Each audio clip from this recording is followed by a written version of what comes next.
Hello mga kamari-kapari, o di ana pod mi diri sa Kasay, Argao, Cebu. Kay di ana pod mi i-feature diri. So atangin ninyo mga kamari-kapari kay padong nami. Nakadungog na ba mo anang kaluhang bato?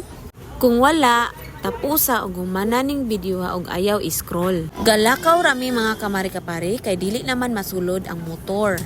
Unya kabatunan pa jud og dulugon. Mao nang maginay-hinay ta og magamping ta sa ato ang giagian. Kay naabot naman mi sa muang destinasyon so nagplastar pa mi diha kadiyot.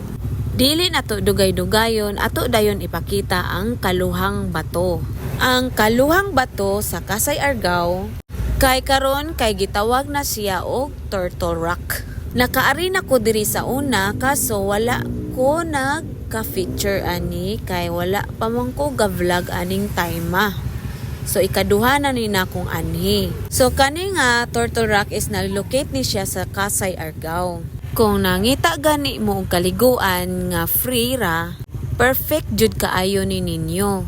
Usasab limpyo kaayo ang kadagatan, ilabi na sa mga mangroves. Ug naa di ay gamayng payag or cottage dinhi nga pwede natong kalingkuran, kapungkuan, karelaksan, or mag-unwind, magtanaw sa kadagatan.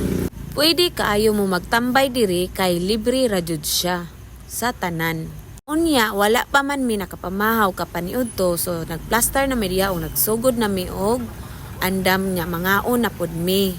Kay libre ra man nga spot, kung mulaag mo dinhi dapat kung mubiya mo limpyo o walay sagbot nga mahabilin.